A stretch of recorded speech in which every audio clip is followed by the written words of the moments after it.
So you want to get promoted at work. I'm going to go through all of the steps that you should actually take to get promoted within any industry in America in 2025.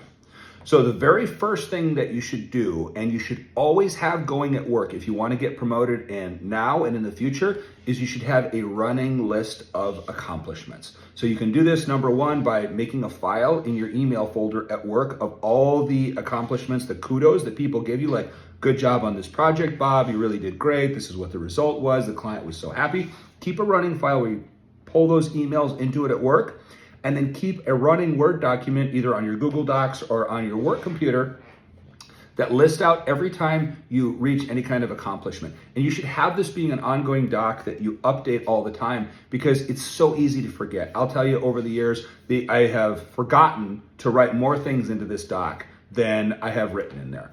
And there's hundreds of things throughout my career that have kept this running list at every company that I have worked at in my career, where I say, finish this big project, this big integration, made this big connection, made this big sale, and what is the use of this running list? Well, number one, it's going to reinforce to you, and believe me, people can tell you how you feel about yourself. People can always tell how you feel about yourself, because that's how they will treat you.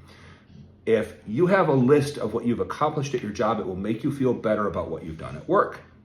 It'll also help you be able to defend yourself better at work if you happen to work in a workplace where somebody might ask you what you're doing or how you spend your time.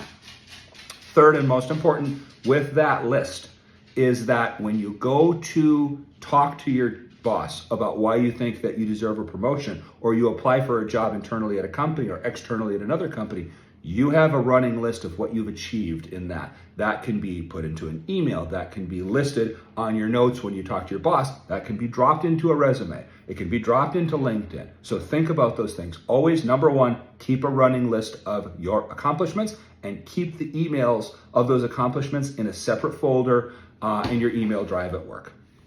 That's the first one. Second thing, and it seems like it should be an automatic, but the fact that I even have to say it shows that it's not, guys, is that you have to actually be doing a good job in the job that you're in first.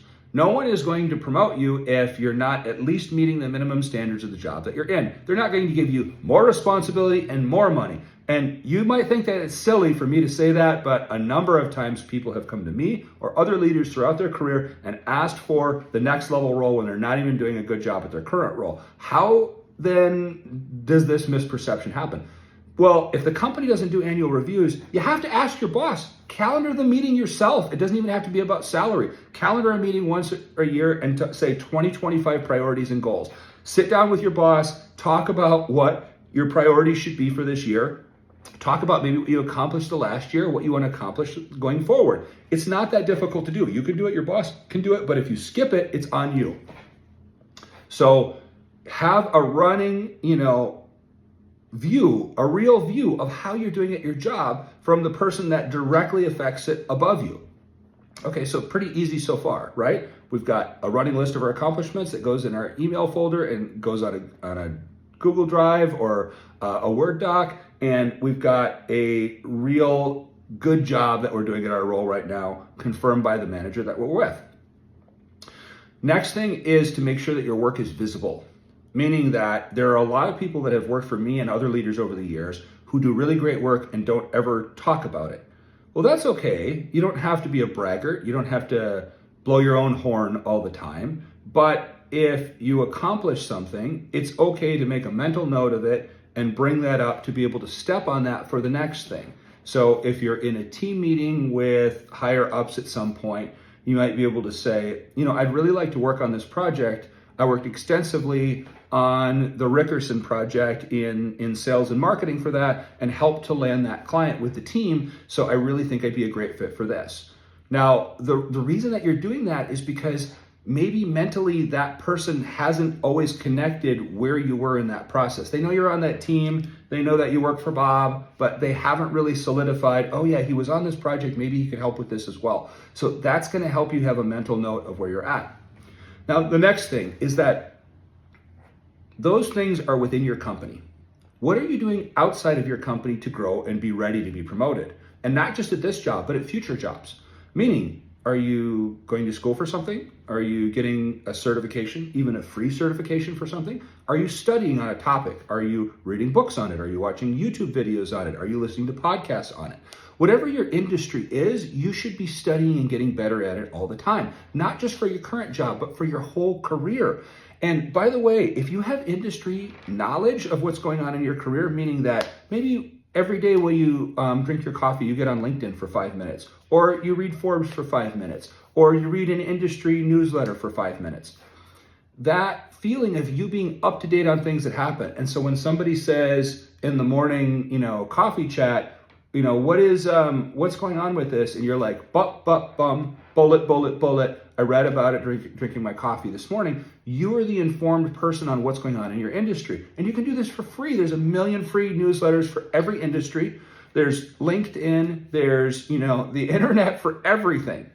So there's no reason that you can't be informed on news in your industry. And you can probably even sign up for a newsletter that'll drop directly to your personal or your work email on the topic that you're talking about. So be informed on the topic that you're talking about and always be learning and developing yourself in your industry. Let's run down the steps again.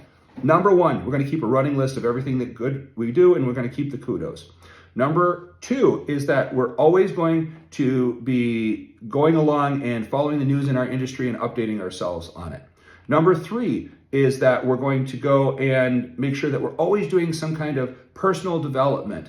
Number 4 is that we're going to check in with our boss at least once a year. And number 5 is we're always going to have a list of what we've done, kind of making a mental note of it so that it comes up. You can parlay that knowledge into talking about how you can use that task that you did, that you contributed, whatever it happens to be able to use on the next project. You put yourself in a position, not just with your current company. Stop looking at your whole career just as your job right now or the company that you're in right now. Look at it as this is my whole career, and a skill that you develop right now that maybe your current company doesn't value, but you can see how it will be useful to you in the future will be huge. I'll give you an example. Guys, I'm in HR.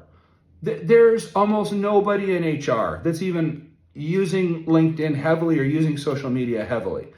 A couple of years ago, I saw the huge trend towards personal branding and networking and growing your name and your company name together. So I went and worked on a certification in digital marketing so that I could understand this space that I didn't understand at all, because I'm an old guy and I wanted to understand the young person's game of what was going on with digital. So I'm still not that good at it. I'm still an old dude just trying to do the best I can here on social media. But the point of it is you see something that's useful in your career, it can help you get promoted now and in the future.